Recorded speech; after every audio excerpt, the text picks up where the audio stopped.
നമസ്കാരം, പുതിയൊരു വീഡിയോയിലേക്ക് എല്ലാവർക്കും സ്വാഗതം. ഇന്ന് നമ്മൾ വളരെ പ്രധാനപ്പെട്ട കുറച്ച് കാര്യങ്ങളാണ് കേട്ടോ നമ്മൾ പങ്കുവെക്കാനായിട്ട് പോകുന്നത്.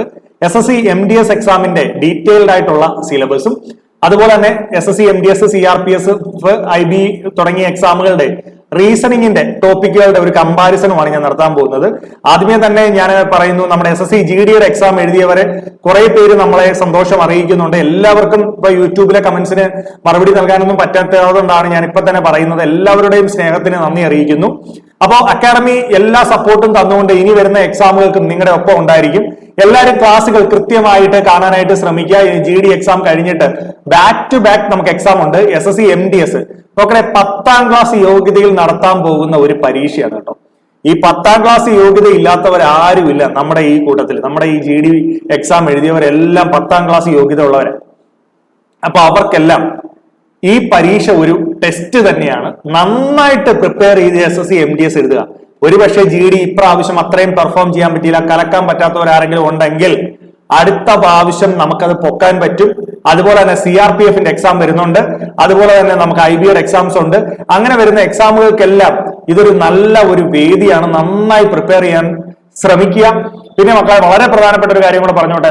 നിങ്ങളെ എല്ലാവരുടെയും സ്നേഹം അറിയിക്കുന്നതിനോടൊപ്പം നമ്മുടെ അക്കാഡമി തുടങ്ങുന്ന കാര്യം, ട്രിവാൻഡ്രത്തെ കാര്യം നിങ്ങളെ അറിയിക്കുകയുണ്ടായി. എല്ലാവരെയും ആ വിവരം സന്തോഷത്തോടെ ഒന്നുകൂടെ അറിയിക്കുകയാണ്. നാളെ മുതലാണ് അവിടെ ക്ലാസ്സുകൾ സ്റ്റാർട്ട് ചെയ്യുന്നത്. അപ്പൊ എല്ലാവർക്കും എന്ന് വേണമെങ്കിലും നമ്മുടെ അക്കാഡമി വിസിറ്റ് ചെയ്യാവുന്നതാണ്. നിങ്ങളുടെ സ്നേഹം നമ്മളെ നേരിട്ട് കാണാനൊക്കെ ഉള്ള അവസരമാണ് നിങ്ങൾക്ക്. അപ്പൊ അതുപോലെ തന്നെ ട്രയൽ ക്ലാസ്സുകൾ, നമ്മുടെ അക്കാഡമിയുടെ ഏറ്റവും വലിയ ഇമ്പോർട്ടന്റ് ആയിട്ടുള്ള ഒരു പ്രത്യേകത എന്താണെന്ന് ചോദിച്ചു കഴിഞ്ഞാൽ, ട്രയൽ ക്ലാസ്സസ് നമ്മൾ പ്രൊവൈഡ് ചെയ്യാറുണ്ട്. ആർക്ക് വേണമെങ്കിലും ട്രയൽ ക്ലാസ്സസ് അറ്റൻഡ് ചെയ്ത് നോക്കാവുന്നതാണ്. അക്കാഡമിയുടെ ക്ലാസ്സുകളെ പറ്റിയും മെറ്റീരിയലുകളെ പറ്റിയും ഒക്കെ കാണാവുന്നതാണ്. അപ്പൊ നിങ്ങളുടെ സുഹൃത്തുക്കളിലേക്കൊക്കെ ഈ വിവരം ഒന്ന് പങ്കുവെക്കുക. ഇപ്പൊ തന്നെ നമുക്ക് അവിടെ അഡ്മിഷൻസ് എല്ലാം സ്റ്റാർട്ട് ആയിട്ടുണ്ട്. 8ാം തീയതി ബുധനാഴ്ച ക്ലാസ്സുകൾ സ്റ്റാർട്ട് ആവുകയാണ്. അപ്പൊ എല്ലാവരും ഈ ഒരു വിവരം നിങ്ങളുടെ ഫ്രണ്ട്സുകളിലേക്ക് ഒന്ന് എത്തിക്കുക. നിങ്ങൾക്ക് താല്പര്യമുള്ളവർ നിങ്ങളുടെ സ്നേഹം അറിയിക്കുക. നിങ്ങൾ വിസിറ്റ് ചെയ്യേണ്ടവർക്കെല്ലാം അക്കാഡമി നേരിട്ട് വന്ന് വിസിറ്റ് ചെയ്യാവുന്നതാണ്. നമ്മുടെ മെറ്റീരിയൽസ് എല്ലാം കാണാവുന്നതാണ്. അപ്പോൾ ഒരു എന്താ പറയുക, ഒരു ഇൻസ്റ്റിറ്റ്യൂഷണൽ ക്ലാസ്സുകൾ, ഒരു അക്കാഡമി ബേസ്ഡ് ക്ലാസ്സുകൾ ആഗ്രഹിക്കുന്നവർക്ക് ഒരു നല്ല ഓപ്ഷൻ തന്നെയാണിത്. അപ്പോൾ നിങ്ങൾ ബേസ് മുതൽ സിലബസ് കറക്റ്റ് ചെയ്ത് പഠിക്കാനായിട്ട് ശ്രമിച്ചു കഴിഞ്ഞു കഴിഞ്ഞാൽ അത് നിങ്ങൾക്ക് എക്സാമിന് ഗുണം ചെയ്യും. കാരണം ഞാനത് പറയുന്നത് വേറെ ഒന്നും കൊണ്ടല്ല, കുറെ പേര് നമ്മളെ വിളിച്ചിട്ട് ചോദിക്കുന്നുണ്ട്, സാർ ട്രിവാൻഡ്രത്ത് അക്കാഡമി ഉണ്ടോ, അല്ലെങ്കിൽ നിങ്ങളുടെ ഓഫ്ലൈൻ അക്കാഡമി എവിടെയാണ് എന്ന് ചോദിക്കുന്നവരുണ്ട്. അവർക്കൊരു വലിയ ഇൻഫർമേഷൻ ആയിക്കോട്ടെ എന്ന രീതിയിലാണ് പറഞ്ഞത്. നിങ്ങൾ തന്നുകൊണ്ടിരിക്കുന്ന എല്ലാ സ്നേഹത്തിനും നന്ദി അറിയിക്കുന്നു. അപ്പോൾ ഞാൻ നിങ്ങളെ അടുത്ത വളരെ പ്രധാനപ്പെട്ട ഒരു ഇൻഫർമേഷനിലേക്കാണ് കൊണ്ടുപോകുന്നത്. നിങ്ങളുടെ എല്ലാവരുടെയും ശ്രദ്ധ ഈ കാര്യത്തിലേക്ക് ഉണ്ടാവുക. SSC MTSന്റെ സിലബസ് മക്കളെ, കുറെ ആൾക്കാര് ആ GD ഒക്കെ കഴിഞ്ഞു താത്തു വെച്ചു. അങ്ങനെ ഒന്നും താത്തു വെക്കരുത്. നമ്മളൊരു പരീക്ഷ ക്ലിയർ ചെയ്യുന്നിടം വരെ നന്നായി പ്രിപ്പയർ ചെയ്യുക. കിട്ടുന്നത് എന്തും പഠിക്കുക. ഇനി MTS CHSL പാറ്റേണിലുള്ള ക്ലാസ്സുകൾ കൃത്യമായിട്ട് നിങ്ങൾക്ക് കിട്ടും. കുറെ സസ്പെൻസുകൾ ഒളിപ്പിച്ചു വെച്ചിട്ടുണ്ട്, അതൊക്കെ നിങ്ങളുടെ ഫ്രണ്ടിലേക്ക് വരും. അപ്പോൾ എല്ലാ ക്ലാസ്സുകളും കാണുക. നിങ്ങളുടെ സ്നേഹം നമ്മുടെ ചാനൽ ഷെയർ ചെയ്യുകയും സബ്സ്ക്രൈബ് ചെയ്തും ഒക്കെ നമ്മളോട് പ്രകടിപ്പിക്കുക. കമന്റ് ചെയ്യുക. നിങ്ങളുടെ കമന്റുകൾ എല്ലാം കാണുന്നുണ്ട്, റിപ്ലൈ തരാം. SSC MTSന്റെ ഡേറ്റ് ഫെബ്രുവരി 17ാം തീയതി വരെ ഉണ്ട്. നമ്മുടെ എല്ലാ കൂട്ടുകാരും അപ്ലൈ ചെയ്തു എന്ന് വിചാരിക്കുന്നു. അപ്ലൈ ചെയ്തിട്ടില്ലെങ്കിൽ നമ്മുടെ കൂട്ടുകാരൊക്കെ എത്രയും പെട്ടെന്ന് അപ്ലൈ ചെയ്യുകയും നിങ്ങളുടെ ഫ്രണ്ട്സിനെ എല്ലാം എന്ത് ചെയ്യുക, അറിയിക്കുകയൊക്കെ ചെയ്യുക കേട്ടോ. നമ്മളെ കേരളത്തിൽ നിന്ന് ഞാൻ പറയുന്നത് സത്യമാണ്, വളരെ കുറച്ച് ആളുകൾ മാത്രമേ ഈ എക്സാം എഴുതുന്നുള്ളൂ നമ്മുടെ നാട്ടിൽ. അതുകൊണ്ടാണ് ഞങ്ങൾ വീഡിയോയിലെല്ലാം ഈ ഒരു കാര്യം പറയുന്നത്. നമ്മുടെ ആൾക്കാർ നന്നായിട്ട് ഈ പരീക്ഷ എഴുതാൻ ശ്രമിക്കണേ. നമ്മുടെ ആൾക്കാർ നല്ല കഴിവുള്ള ആളുകളുണ്ട്, കുട്ടികളുണ്ട്. അവർ പലരും ഇതിനെക്കുറിച്ചൊന്നും അറിയുന്നില്ല, എക്സാമുകൾ എഴുതുന്നില്ല, അല്ലെങ്കിൽ ആ ഒരു രീതി പ്രിപ്പയർ ചെയ്യുന്നില്ല. അപ്പൊ അവർക്കൊക്കെ ഈ ഒരു എക്സാം, 10ാം ക്ലാസ് യോഗ്യത ഇല്ലാത്ത ആരും ഇല്ലല്ലോടെ. നമ്മുടെ നാട്ടിൽ വളരെ കുറച്ച് ആൾക്കാരല്ലേ ഉള്ളൂ ഇപ്പൊ എക്സാം ഫെയിൽ ആവുന്നത്. അപ്പൊ ഉറപ്പായിട്ടും എല്ലാവരും ഈ എക്സാം എന്ത് ചെയ്യുക, പ്രിപ്പയർ ചെയ്യാനായിട്ട് ശ്രമിക്കുക. ഇപ്പൊ ഞാൻ ഒന്നുകൂടെ ഓർപ്പിക്കുന്നു, ഫെബ്രുവരി 17 ആണെന്ന് തോന്നുന്നു എക്സാമിന്റെ ഡേറ്റ് അവസാനിക്കുന്നത്, നിങ്ങൾക്ക് അപ്ലൈ ചെയ്യാനുള്ള ഡേറ്റ് അവസാനിക്കുന്നത്. അതിനു മുമ്പിട്ട് എല്ലാവരും അപ്ലൈ ചെയ്യുക. നിങ്ങളുടെ സുഹൃത്തുക്കളെ കൊണ്ട് അപ്ലൈ ചെയ്യിപ്പിക്കുക. ആ ഒരു കാര്യം ഞാൻ വളരെ ഇമ്പോർട്ടന്റ് ആയിട്ട് ഓർമ്മിപ്പിക്കുകയാണ്. ഇനി എനിക്ക് പറയാനുള്ള ചില കാര്യങ്ങളൊന്ന് പറഞ്ഞോട്ടെ. ഈ എക്സാമിനെ കുറിച്ച് പറയുകയാണെങ്കിൽ, നമ്മുടെ 2023 GDക്ക് ശേഷം വരുന്ന വളരെ പ്രധാനപ്പെട്ട ഒരു പരീക്ഷയാണ്. കമ്പ്യൂട്ടർ ബേസ്ഡ് ടെസ്റ്റ് ആണ്. നമുക്ക് ആദ്യം പ്രാധാന്യമുള്ളത് ആ ടെസ്റ്റ് തന്നെയാണ്. ബാക്കിയുള്ള ഫിസിക്കലൊക്കെ വളരെ ചെറിയ കാര്യങ്ങളാണ് വരുന്നത്. അത് ചില പോസ്റ്റുകൾക്കുമാണ് വരുന്നത്. ഏറ്റവും ഇമ്പോർട്ടന്റ് 90 ക്വസ്റ്റ്യൻസ് ആണ് വരുന്നത്. 270 മാർക്കാണ് എന്ന് പറയുമ്പോൾ എത്ര വരുന്നത്? 90 × 3 ആണ് വരുന്നത്. എത്രയാ വരുന്നത്? 270 മാർക്സ് ആണ് വരുന്നത്. ഓക്കെ, അപ്പൊ നിങ്ങൾക്ക് കൃത്യമായിട്ട് ഈ എക്സാമിനെ കുറിച്ച് ഒരു ഐഡിയ ഉണ്ടാവണം. കുറച്ച് പാറ്റേണിലൊക്കെ ചേഞ്ച് ഉണ്ടായി, അത് നോട്ടിഫിക്കേഷൻ വീഡിയോയിൽ അനിൽ സാർ കൃത്യമായിട്ട് അത് പറഞ്ഞു തന്നിട്ടുണ്ട്. അതുകൊണ്ട് അതിലേക്കൊന്നും ഞാൻ പോകുന്നില്ല, നമ്മുടെ സിലബസിലേക്കാണ് പോകുന്നത്. സെഷൻ 1 വരുന്ന നെഗറ്റീവ് മാർക്കിംഗ് ഇല്ലാത്ത ഒരു ഏരിയ ആണ് സെഷൻ 1. Negative മാർക്കുള്ള session 2. നമ്മുടെ അപ്ലൈ ചെയ്യേണ്ട സൈറ്റ് ആർക്കെങ്കിലും അറിയത്തില്ലെങ്കിൽ ഈ ഒരു സൈറ്റിലോട്ട് പോയി എത്രയും പെട്ടെന്ന് അപ്ലൈ ചെയ്ത് നമ്മുടെ ആ പരിപാടി അങ്ങ് തീർക്കുക. ചിലരൊക്കെ കാത്തിരിക്കും കേട്ടോ, ഇനി ആ സമയമാവട്ടെ, 17 ഉണ്ടല്ലോ, അങ്ങനെ വിചാരിച്ചിരിക്കരുത്. ഉറപ്പായിട്ടും നമ്മുടെ പിള്ളേരെല്ലാവരും എക്സാംസ് ക്ലിയർ ചെയ്തിരിക്കണം, അത് നമ്മുടെ ആഗ്രഹമാണ്. അതുകൊണ്ടാണ് ആ ഒരു വിവരം നിങ്ങളെ എന്ത് ചെയ്യുന്നത്, അറിയിക്കുന്നത്. ഓക്കെ, അപ്പൊ ഇനി ഞാൻ അടുത്തത് എന്താണ് ഇതിന്റെ ആ സെഷൻസിനെ കുറിച്ച് ഞാൻ ഒന്നുകൂടി നമുക്കൊന്ന് അനലൈസ് ചെയ്യാം. എങ്ങനെ പ്രിപ്പയർ ചെയ്ത്, നമ്മൾ എപ്പോഴും ലോജിക്ക് വെച്ച് കളിക്കുന്നവരാണല്ലോ. ഓക്കെ, സെഷൻ 1 വരുന്നത് QAയും അതുപോലെ റീസണിങ്ങുമാണ്. 20 ക്വസ്റ്റ്യൻസ് വീതം ഉണ്ട്. ടോട്ടൽ 40 ക്വസ്റ്റ്യൻ വരുന്നത്. ഒരു ക്വസ്റ്റ്യന്, അതായത് ഒരു സെഷനിൽ നിന്ന് 20 മാർക്ക് വീതം, അതായത് QAന്ന് 60 മാർക്കുണ്ട്, റീസണിങ്ങിൽ നിന്നും 60 മാർക്കുണ്ട്. ടോട്ടൽ എത്ര വരുന്നത്? 120 മാർക്കുണ്ട്, 45 മിനിറ്റ് ഉള്ളത്. ഈ സെഷനാണ് നെഗറ്റീവ് ഇല്ല എന്ന് പറയുന്നത്. ഈ സെഷൻ നെഗറ്റീവ് ഇല്ല എന്ന് പറയുമ്പോഴും മാക്സും റീസണിങ്ങും ഒക്കെ ചെയ്ത് കണ്ടെത്താതെ നമ്മൾ കറക്കി കുത്തിയാലൊന്നും എന്ത് ചെയ്യല, കറക്റ്റ് ആൻസറിലേക്ക് ഒന്നും വരികയില്ല. അപ്പൊ അതുകൊണ്ട് നെഗറ്റീവ് മാർക്ക് ഇല്ലാത്തതുകൊണ്ട് എല്ലാം ആൻസർ ചെയ്യുക, ധൈര്യമായിട്ട് ആൻസർ ചെയ്യാം. പക്ഷെ മാക്സിമം ഈ സെക്ഷൻ എന്ത് ചെയ്യുക, ചെയ്ത് തന്നെ ആൻസർ കണ്ടുപിടിക്കാനായിട്ട് നമ്മുടെ മക്കളുമാരെല്ലാം ശ്രമിക്കണം. നിങ്ങളെ കൊണ്ട് ചെയ്യാം. MDSന്റെ മാക്സും റീസണിങ്ങും ഒക്കെ നമുക്ക് ചെയ്യാൻ പറ്റും. നമ്മൾ ഒന്ന് ശ്രമിച്ചാൽ പറ്റുന്ന കാര്യം മാത്രമേ ഉള്ളൂ.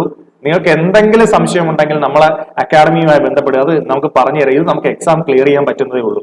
ഇനി session 2 general awareness 75 mark, 25 question.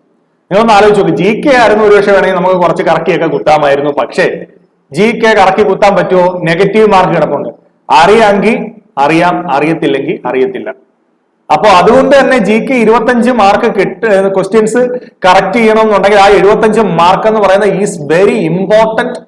Very important. നമ്മൾ ജോഗ്രഫിയുടെ ക്ലാസ് ഒക്കെ തരുന്നത് അതുകൊണ്ടാണ്. Is very important. അപ്പൊ അതുകൊണ്ട് നമ്മൾ ചുമ്മാ കറക്കിക്കുത്തൽ പരിപാടി അവിടെ നടക്കത്തില്ല, കൃത്യമായി പഠിക്കേണ്ടതായിട്ടുണ്ട്. അതുപോലെ ദാ നടക്കുന്നു English 25 mark, 25 questions 75 mark, 150 mark. 150 mark ഇവിടെയും 120 മാർക്ക് ഇവിടെയും. 2 സെക്ഷനും 45 മിനിറ്റ് വീതമേ ഉള്ളൂ. അപ്പോ ഒരു കാര്യം നിങ്ങൾ മനസ്സിലാക്കുക, 90 മിനിറ്റ് നടക്കുന്ന പരീക്ഷയിൽ നിന്ന് നമുക്ക് എന്താണ് 270 മാർക്കിന്റെ എക്സാം ആണ് നടക്കുന്നത്. നമുക്ക് മാക്സിമം മാർക്ക് സ്കോർ ചെയ്യേണ്ടതായിട്ടുണ്ട്. വളരെ സീരിയസ് ആയിട്ട് ഈ സിലബസിനെ മനസ്സിലാക്കി പഠിച്ചെങ്കിൽ മാത്രമേ നമുക്കത് കിട്ടത്തുള്ളൂ. വലിയ നമ്മളൊരു CGL CHSL ടെൻഷൻ ഒന്നും ആവശ്യമില്ല. നമ്മുടെ കുട്ടികൾ എല്ലാവരും ഈ പരീക്ഷ അപ്ലൈ ചെയ്ത് എഴുതിയിരിക്കണം. അല്ല, ചില ആൾക്കാരുണ്ട്, സാർ ഞാൻ ഫോഴ്സ് മാത്രമേ അപ്ലൈ ചെയ്യത്തുള്ളൂ. എനിക്ക് വന്ന കമന്റുകളാട്ടോ. ചിലർ പറഞ്ഞ സാറേ ഞാൻ ഫോഴ്സ് മാത്രമേ എഴുതത്തുള്ളൂ. എടാ, ഈ പരീക്ഷകളൊക്കെ എഴുതി ഒരു പ്രാക്ടീസ് വേണ്ടേ? എന്നാലല്ലേ നമ്മളിപ്പോ ഒരു GD പോയി എഴുതുമ്പോൾ നമുക്ക് ആദ്യത്തെ പരീക്ഷ കയറി തന്നെ കിടിലമായിട്ട് പെർഫോം ചെയ്യാൻ പറ്റണമെന്നൊന്നുമില്ല. അപ്പൊ പരീക്ഷ എഴുതി ആ എക്സ്പീരിയൻസ് നേടണം, ക്വസ്റ്റ്യനുകളുമായി അടുത്ത് നിൽക്കണം. അപ്പൊ മസ്റ്റ് ആയിട്ടും എന്ത് ചെയ്യുക, പരീക്ഷ പോയി എഴുതുക. കത്തിയോ, പരീക്ഷ എഴുതാതിരിക്കരുത്. അപ്ലൈ ചെയ്യാൻ ഡേറ്റ് ഉണ്ടാകേണ്ട, വീണ്ടും ഓർമ്മിക്കുന്നത്. നമ്മുടെ GDയുടെ അതേ സിലബസ് തന്നെ അല്ലയോ? കുറച്ച് കാര്യങ്ങൾ കൂടുതൽ പഠിക്കാനുണ്ട്. GDയുടെ അത്രയും പഠിച്ചാൽ പോരാ. പക്ഷെ ഞാൻ പറഞ്ഞത് നമുക്ക് ആ സിലബസ് ഓറിയന്റഡ് ആയിട്ട്, അല്ലെങ്കിൽ അത്തരം എക്സാംസ് ഓറിയന്റഡ് ആയിട്ട് പഠിക്കാൻ പറ്റും. ഇനി ഞാൻ അതിന്റെ സിലബസുകളിലേക്ക് പോവുക. SSC MDSന്റെ സിലബസ് പറയുമ്പോഴേ ശ്രദ്ധിക്കണേ, എന്താണ് നമ്മുടെ QA വരുമ്പോൾ നമ്പർ സീരീസ്, റീസണിംഗ് വരുമ്പോൾ നമ്പർ സീരീസ് ഉണ്ടല്ലോ, alphabet series, number series, coding, decoding, analogy, odd one out, syllogism, direction sense, ranking, പിന്നെ paper cutting, folding, mirror image, dice and cubes, blood relation, matrix based questions, mathematical calculations, word based questions. ഇതൊക്കെ തന്നെയല്ലേ നമ്മൾ GDക്കകത്തും പഠിച്ചത്? ഇതൊക്കെ തന്നെയല്ലേ? ഈ reasoning ഒന്ന് ഓർത്തു വെക്കുക. ഞാൻ ഇന്ന് റാങ്കിങ്ങിന്റെ ഒരു ക്ലാസ്, നിങ്ങൾക്കൊരു റാങ്കിങ്ങിന്റെ ക്ലാസ് ഇപ്പൊ ഉടനെ തന്നെ തരും. അത് നിങ്ങൾ കാണാനായിട്ട് ശ്രമിക്കുക. ടോപ്പിക്കുകളെല്ലാം കവറപ്പ് ചെയ്യും, യാതൊരു തർക്കവും ഇല്ല. എല്ലാ ടോപ്പിക്കുകളും കിടിലമായിട്ട് കവർ ചെയ്യും. അതാണ് ഞാൻ പറഞ്ഞ കുറച്ച് സസ്പെൻസുകളൊക്കെ ഒളിപ്പിച്ച് വെച്ചിട്ടുണ്ട്. കണ്ടോണ്ടിരിക്കുക എല്ലാവരും, വീഡിയോ എല്ലാവരും ശ്രദ്ധിക്കുക. ആ സസ്പെൻസുകളൊക്കെ നിങ്ങളുടെ ഫ്രണ്ടിലേക്ക് വരും. ഉറപ്പായിട്ടും നിങ്ങളെ ഞെട്ടിക്കുന്ന രീതിയിലുള്ള കാര്യങ്ങൾ നിങ്ങൾക്ക് തരാനായിട്ട് പോവുകയാണ്. അപ്പോൾ ഈ സിലബസ് നിങ്ങൾ കൃത്യമായിട്ട് പഠിച്ചാൽ റീസണിങ് നമുക്ക് ഓക്കെ ആക്കാം. റീസണിങ് GD എഴുതിയിട്ട് വന്ന പലരും പറഞ്ഞു, സാറേ സമയം കിട്ടിയില്ല പറഞ്ഞ കാര്യമാണ്. സാറേ സമയം കിട്ടിയില്ല. ഞാൻ അന്നേരെ പറഞ്ഞു, ക്വസ്റ്റ്യൻസ് മാക്സിമം പ്രാക്ടീസ് ചെയ്തിട്ട് പോണേ. കൂടുതൽ ക്വസ്റ്റ്യൻസ് ഇപ്പൊ നമ്പർ സീരീസ് ഒരു 500 ക്വസ്റ്റ്യൻ പ്രാക്ടീസ് ചെയ്തിട്ട് പോണേ. ചില ആൾക്കാർ 10 ക്വസ്റ്റ്യൻ പഠിച്ചു എന്ന് പറഞ്ഞു പോയി. അപ്പൊ മക്കളെ മാക്സിമം ക്വസ്റ്റ്യൻസ് പ്രാക്ടീസ് ചെയ്തിട്ട് പോവുക. അടുത്ത ഒരു ടോപ്പിക് ഏതാടാ? റീസണിങ് അല്ല, സോറി, QA ആണ്. QA. അപ്പൊ QAക്കകത്ത് എന്താ വരുന്നത്? നമ്മുടെ number system, LCM, HCF, percentage, average, time and work, profit and loss, ratio, mixer and alligation, time, distance, simple interest, compound interest, geometry, mensuration, trigonometry, advanced maths ഒക്കെ ഇച്ചിരി കാര്യമായിട്ട് വരുന്നുണ്ട്, ഡാറ്റ ഇന്റർപ്രിട്ടേഷൻ, ആൾജിബ്ര. മക്കളെ, ഇതൊക്കെ നമുക്ക് ഒരു കോച്ചിങ് അറ്റൻഡ് ചെയ്ത ഒരുത്തനെ സിമ്പിൾ ആയിട്ട് സാധിച്ചെടുക്കാൻ പറ്റുന്നതേ ഉള്ളൂ. നമ്മളത് ഉറപ്പ് തരുക. നിങ്ങൾ നമ്മുടെ QAയുടെ ക്ലാസ്സുകൾ കണ്ടില്ലേ? അദ്വൈത് സാറിന്റെ ക്ലാസ് കാണുന്നു, വിനയ് സാറിന്റെ ക്ലാസ്സുകൾ കാണുന്നു, അല്ലെ, നിഖിൽ സാറിന്റെ ക്ലാസ്സുകൾ കാണുന്നു. അങ്ങനെ നിരവധി ക്ലാസ്സുകൾ നിങ്ങൾ കാണുന്നുണ്ട്. ഈ ക്ലാസ്സുകൾ എല്ലാം നിങ്ങൾ കണ്ടുപിടിക്കും. നിങ്ങൾക്ക് ഉറപ്പായിട്ടും സിമ്പിൾ ആയിട്ടും എന്ത് കരസ്ഥമാക്കാൻ പറ്റുന്നതേ ഉള്ളൂ. നിങ്ങൾക്ക് നമ്മുടെ ക്ലാസ്സുകളിലൂടെ തന്നെ ഈ ടോപ്പിക്കുകൾ കവറപ്പ് ചെയ്യാൻ പറ്റുന്നതേ ഉള്ളൂ. ഓക്കെ, അടുത്ത എന്താണ്? English language. ഇംഗ്ലീഷ് ലാംഗ്വേജിനകത്ത് എന്താണ്?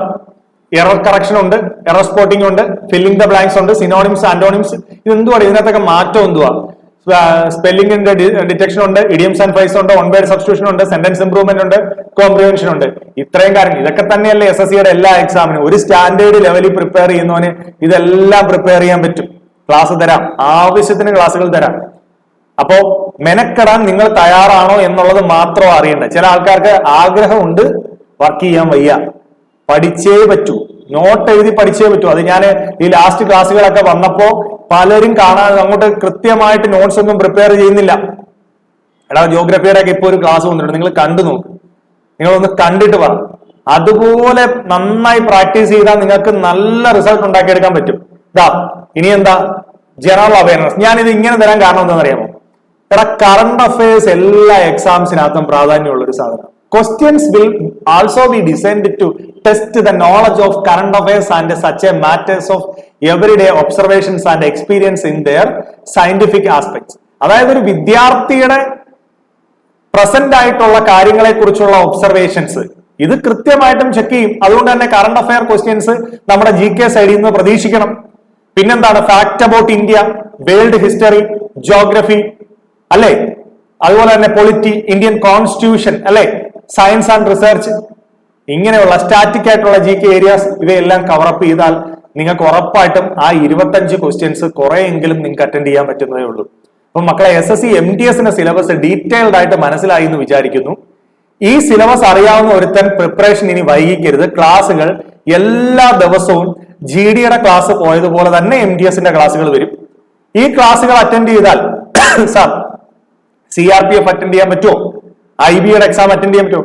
പറ്റും, ഉറപ്പായിട്ടും പറ്റും. ഞാൻ അതുകൊണ്ട് തന്നെയാണ് ഇതിന്റെ ഈ റീസണിങ്ങുകളുടെ ഒരു കമ്പാരിസൺ നടത്താമെന്നൂടെ വിചാരിച്ചു. നിങ്ങൾ IBയുടെ എക്സാം വിളിച്ച് അതിന്റെ സിലബസ് നോക്കുക, അതിൽ എന്തൊക്കെയാ വന്നേക്കുന്നത്? നമ്മുടെ ഈ റീസണിങ്ങിലെ ടോപ്പിക് തന്നെയല്ലടാ വന്നേക്കുന്നത്. Direction, analogy, classification, coding, series, blood relation, Venn diagram, syllogism, statement, എന്തുവാണ് ഫിഗർ ബേസ്ഡ്, ഇതൊക്കെ തന്നെ അല്ലേ നമ്മൾ എല്ലാ എക്സാംസുകൾക്കും വേണ്ടി പ്രിപ്പയർ ചെയ്യുന്നത്. അല്ല അതിനു വേണ്ടി ഇനി ഒരു പ്രത്യേക പരിപാടി വല്ലതും ആവശ്യമുണ്ടോ? ഈ SSC ബേസ്ഡ് ആയിട്ട് ഒരു പ്രിപ്പറേഷൻ നല്ല രീതിയിൽ നടത്തുന്നവന് ഇത്തരം എല്ലാ എക്സാംസും എന്ത് ചെയ്യാൻ പറ്റും? എഴുതാൻ പറ്റും. ക്ലിയർ ആണേ? ഇനി ഏതാണ്ട് CRPFന്റെ സിലബസ് റീസണിങ്ങിന്റെ എന്തുവാ? അതും ഇത് തന്നെ. Classification, analogy, coding, paper cutting, matrix, word formation, when direction, blood relation, series, ഇങ്ങനെ പോകുന്നു. അപ്പോ ഈ എക്സാമുകൾക്കെല്ലാം പ്രിപ്പയർ ചെയ്യുന്നവർ കൃത്യമായി ഒരു SSC ബേസ്ഡ് ആയിട്ടുള്ള ക്ലാസ് നിങ്ങൾ അറ്റൻഡ് ചെയ്യുക. ഓഫ്ലൈൻ അറ്റൻഡ് ചെയ്യാൻ പറ്റാത്തവർ ഓൺലൈൻ അറ്റൻഡ് ചെയ്യുക. അറ്റൻഡ് ചെയ്ത് കൃത്യമായി പഠിക്കാൻ ശ്രമിച്ചാൽ ഈ വർഷം തന്നെ ഒരു എക്സാം എഴുതി ക്ലിയർ ചെയ്യാൻ നിങ്ങൾക്ക് പറ്റും. നിങ്ങൾ ഒപ്പമുണ്ടോ എന്ന ചോദ്യം മാത്രം ചോദിച്ചുകൊണ്ടാണ് ഞാൻ നിർത്തുന്നത്. നിങ്ങൾ ഒപ്പമുണ്ട് എങ്കിൽ ഉറപ്പായും ലൈക്ക് അടിച്ച് നിങ്ങൾ കൂടെ നിൽക്കും മക്കളെ. തീർച്ചയായും നിങ്ങളൊപ്പം അക്കാഡമി ഉണ്ട്. അക്കാഡമി എല്ലാ ക്ലാസ്സുകളും പ്രൊവൈഡ് ചെയ്യും. തുടർന്ന് എല്ലാ ദിവസങ്ങളിലും ക്ലാസ്സുകൾ വരും. SSC MTS ബേസ്ഡ് ആയിട്ടുള്ള നിങ്ങളുടെ സപ്പോർട്ട് കുറയ്ക്കുന്നിടത്ത് നമുക്ക് എനർജി ലോസ് ആവും. ശരിയല്ലേ? നിങ്ങൾ പഠിക്കുന്നില്ല എന്ന് കാണുമ്പോൾ സാറന്മാർക്കും ക്ലാസ്സുകൾ എടുക്കാനുള്ള താല്പര്യം കുറയും. മക്കളെ, നിങ്ങൾ എനർജറ്റിക് ആയി കൂടെ എന്ന് കമന്റ് ചെയ്ത് കൂടെ നിൽക്കുമ്പോൾ ഈ സാറന്മാർ ഓട്ടോമാറ്റിക്കലി പഠിപ്പിച്ചല്ലേ പറ്റൂ. കാരണം നിങ്ങൾ കൂടെ ഉണ്ടല്ലോ. അപ്പോൾ എല്ലാവരോടും സ്നേഹത്തോടെ സന്തോഷത്തോടെ നിങ്ങൾ SSC GDയുടെ എക്സാം നന്നായി എഴുതി. ഇനി കുറച്ചു പേർ കൂടെ നടക്കാനുണ്ട്. എല്ലാവരും നന്നായി എഴുതുക. ഇതിനുവരെയുള്ള എക്സാമുകളുടെ പാറ്റേണും കാര്യങ്ങളും എല്ലാം നമ്മുടെ ചാനലിൽ അവൈലബിൾ ആണ്. മക്കളെ, നിങ്ങളുടെ ഫ്രണ്ട്സിലേക്ക് കൂടെ ഒക്കെ എത്തിക്കാൻ ശ്രമിക്കുക. നമ്മളെ സപ്പോർട്ട് ചെയ്യുക. ഞാൻ പറഞ്ഞു, നിങ്ങളുടെ എനർജിയാണ് നമ്മുടെ സപ്പോർട്ട് എന്ന് പറയുന്നത്. അപ്പൊ എല്ലാവരും എന്ത് ചെയ്യുക, എല്ലാവിധ സപ്പോർട്ടും തന്ന് കൂടെ നിൽക്കാനായിട്ട് ശ്രമിക്കുക. ട്രിവാൻഡ്രത്തെ അക്കാഡമി എപ്പോൾ വേണമെങ്കിലും നിങ്ങൾക്ക് വിസിറ്റ് ചെയ്യാം. ട്രിവാൻഡ്രത്തുള്ളവരൊക്കെ വരാനായിട്ട് ശ്രമിക്കുക. SS കോവൽ റോഡാണ്. അപ്പോൾ ഉറപ്പായിട്ടും നിങ്ങൾക്ക് അവിടെ വന്നു കഴിഞ്ഞു കഴിഞ്ഞാൽ നമ്മളെ മീറ്റ് ചെയ്യാനൊക്കെ ആയിട്ട് സാധിക്കും. Okay, thank you, all the best.